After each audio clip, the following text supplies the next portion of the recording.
আসসালামু আলাইকুম। আগের ভিডিওতে আমরা ওয়াইল এবং ওয়াইলস নিয়ে আলোচনা করেছিলাম। আজকে আমরা আলোচনা করব অ্যামিড ভার্সেস অ্যামিডস্ট। ওকে, অনেকেই আমরা অ্যামিডকে শুনেছি, কিন্তু আমরা অনেকে অ্যামিডস্ট এর সাথে পরিচিত না। সো আজকে এই ধরনের একটু ডিটেলস আলোচনা করি।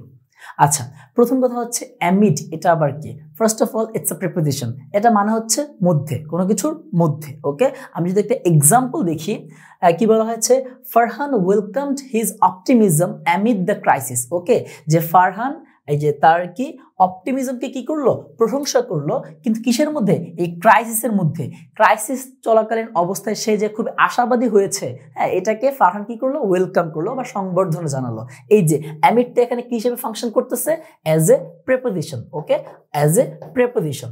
আচ্ছা, সো এখন অ্যামিডসটাকে যদি আমরা সেইটা দেখি। আচ্ছা, অ্যামিডসটা হচ্ছে অ্যামিডের মতোই, তাদের অর্থের আসলে কোনো ভিন্নতা নেই, কিন্তু অ্যামিডসটা একটু archaic. What is the meaning of archaic? Archaic মানে কি? আচ্ছা, আর্কেইকের স্পেলিং কি? আর্কেইকের স্পেলিং হচ্ছে ARCHAIC। ওকে, আর্কেইক শব্দের অর্থ হচ্ছে পুরনো।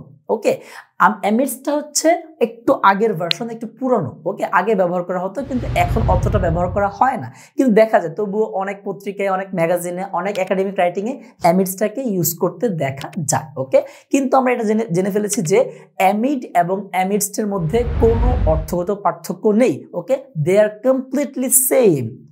ঠিক একইভাবে, ঠিক যেভাবে ছিল ওয়াইল এবং ওয়াইলস কিন্তু অলমোস্ট সেম ছিল কনজাংশন এবং অ্যাডভার্বের কেসে, ঠিক একইভাবে অলমোস্ট অ্যামিড এবং অ্যামিডসও সেম, এদের মধ্যে কোনো পার্থক্য নেই। ওকে, তুমি চাইলে সেটাকে ইন্টারচেঞ্জেবলি ইউজ করতে পারো, কিন্তু একটা জিনিস মাথায় রাখবে যে অ্যামিডটা হচ্ছে একটু বেশি ফর্মাল আর অ্যামিডসটা আর্কিক বা একটু লেস ফর্মাল।